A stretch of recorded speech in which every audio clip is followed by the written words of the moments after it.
Once upon a midnight dreary, while I pondered, weak and weary, over many a quaint, uncurious volume of forgotten lore, while I nodded, nearly napping, suddenly there came a tapping, as I was some gently rapping at my chamber door. "'Tis some visitor," I muttered, tapping at my chamber door. "Only this and nothing more." Distinctly I remember it was in the bleak December, and each separate dying ember wrought its ghost upon the floor.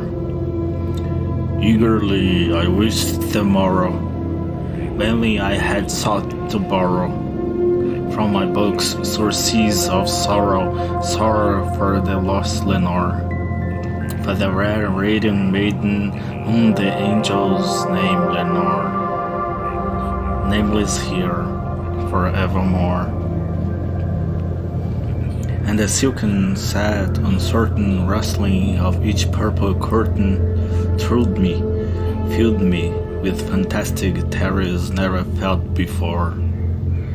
So that now, to still be beating of my heart, I stood repeating, "'Tis some visitor entrancing at my chamber door, some late visiting entrancing at my chamber door. This it is, and nothing more." Presently my soul grew stronger, hesitating then no longer.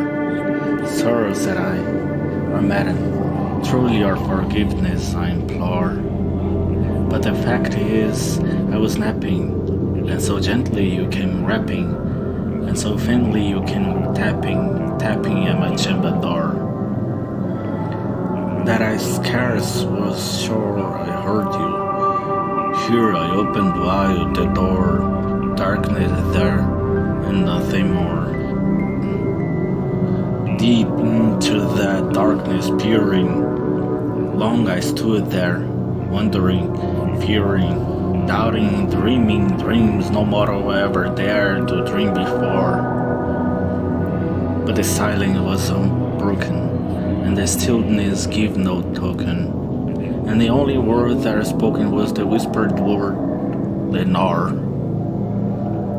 This I whispered, and an echo murmured back the word, Lenore. Merely this and nothing more. Back into the chamber, turning all my soul within me burdened. Soon again, I heard a tapping somewhat louder than before. "Surely," said I, "surely that is nothing in my window lattice. Let me see them, what thereat is, and this mystery explore. Let my heart be still a moment, this mystery explore. 'Tis the wind, and nothing more." Open here I flung the shutter, and with many a flirt and flatter, in there stepped to steady revealed saintly days of yore. Not the least obeisance made he, not a minute stopped or stayed he, but with the mien of lord or lady, perched above my chamber door, perched upon a bust of Pallas buzzed above my chamber door, perched and sat, and nothing more. Then this ebony bird beguiling my sad fancy into smiling, by the grave and stern decorum of the countenance it wore. "Though thy grass be shorn and shaven, thou," I said, "art sure no craven, ghastly, grim, and ancient raven wandering from a nightly shore. Tell me what thy lordly name is on a night's Plutonian shore." Quoth the raven, "Nevermore." Much I marveled at this ungainly fall to hear this discourse so plainly, though its answer little meaning, little relevance bore. For we cannot help in agreeing that no living human being ever yet was blessed with seeing bird above his chamber door. Bird or beast upon the sculpture buzzed above his chamber door, with such as name, nevermore. But the raven, sitting lonely on the placid bust, spoken only the one word, as if its soul in a word he did all pour. Nothing farther than he uttered, not a feather than he flattered, till I scarcely more than muttered, other friends have flown before. The morrow he will leave me, as my hopes have flown before. Then the bird said, nevermore. We startled at the stillness broken by reply so aptly spoken. Doubtless, said I, what it uttered is its only stock in store, caught from some happy monster whom a merciful disaster followed fast and followed faster to his song on board and bore, to the dirges of his hope that melancholy burden bore of nevermore. But the raven still beguiling all my fancy into smiling. Straight I wheeled the Christian seed in front of bird and busted door. Then upon the velvet sinking, I betook myself to linking fancy unto fancy, thinking what this ominous bird of yore, what this grim, ungainly, ghastly, gaunt, ominous bird of yore meant in croaking, nevermore. This I sat engaged in guessing, but no syllable expressing, to the fall of whose fiery eyes no burden to my bosom core. This and more I sat divining, with my heart at ease reclining, on the crushing velvet lining the lapping light glowed the ore, but whose velvet violet lining, with the lamplight glorying o'er, she shall press, nevermore. Then, methought, the air grew denser, perfumed from unseen censer, swung by seraphim whose footfalls tinkled on the tufted floor.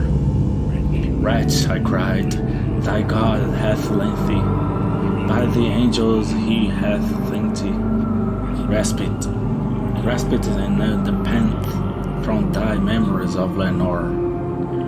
Quaff this kind plenty, and forget this lost Lenore. Quoth the raven, nevermore. Prophet, said I, think of evil. Prophet still, if burned of devil, whether tempted sent or whether tempted taught thee here's shore, desolate all undoubted, on this desert land enchanted, on this home by horror haunted, tell me truly, I implore, is there balm in Gilead? Tell me, I implore. Quoth the raven, nevermore. Prophet, said I, think of evil. Prophet still, if born of devil, but the heaven that bends above us, but that God we both adore. Tell this soul with sorrow laden, if within the distant Eden, each held clasped a certain maiden whom the angels name Lenore. Clasp a rare and radiant maiden whom the angels name Lenore. Quoth the raven, nevermore. Be that word or sign of parting, bird of heed, I shrieked, upstarting. Get thee back into the tempest and the night's plutonial shore. Leave the black plumes as a token of that lie that soul hath spoken. Leave my loneliness unbroken, quit the bust above my door. Take thy beak from out of my heart, and take thy form from off my door. Quoth the raven, nevermore.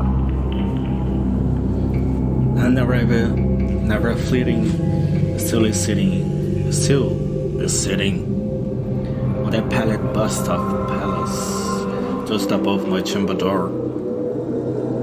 And his eyes have all the seeming of demons that is dreaming, and the lamp lies o'er him, streaming through his shadow on the floor. And my soul from out that shadow that lies floating on the floor shall be lifted nevermore.